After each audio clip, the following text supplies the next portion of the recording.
is the crime recording force control room. They're going to record. They've recorded it, and they're going to allocate an officer in charge. Yeah, okay? for that crime. Yeah. But what about the other crimes? The two crimes. They're separate. Yeah. They're not the same. No. There's actually 3 crimes. Okay. So it's not okay. An officer in charge. So this criminal damage. An officer. Right. Listen. An officer in charge. Right. Is going to be allocated For which crime? All 3 of them. But I've only got 1 crime number, but I've reported 3 crimes. How so the force control room. Right. Everything you've reported, the force control room. Right. Yeah. Yeah. Are going to allocate this to an officer in charge. Right.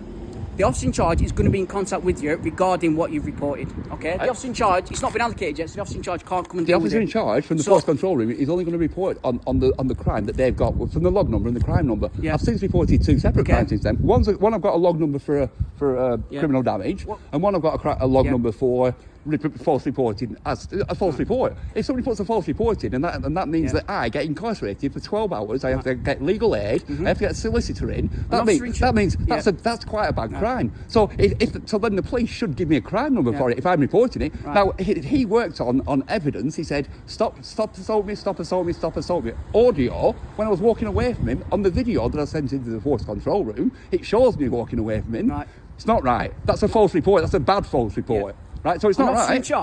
An officer in charge. He's going to do all 3. He's going to do all 3. So he's going to get 3 jobs. So because I mean, it was a gang of people. When you speak to him, he's going to be very busy. When you speak to him, when an officer in charge, and that's going to be today. Because I mean, it happened on. Well, I mean, it's a very serious crime. I can't tell you. Public order, section 4 that I got arrested for, next to nothing. Yeah, I can understand that. So an officer in charge is going to be allocated. Once that officer in charge has been spoke to, you can report everything you want to report to him. Okay, and he's going to investigate. But why is it taking so long? I can't tell you that, unfortunately. Well, I don't work for the control room.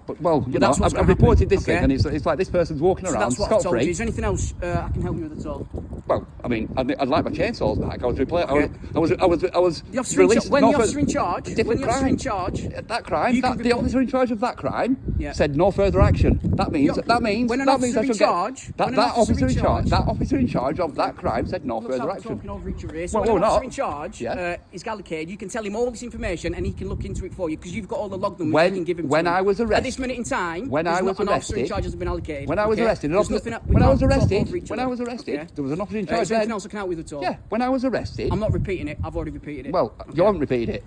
If you're not repeating it, why would you say I'm not repeating it? So that's it then. Can I have my chainsaws back? I've already been told what's actually going to happen. An officer in charge is going to be allocated. Okay? And you go from there. All right. Thank you, officer. Appreciate your time.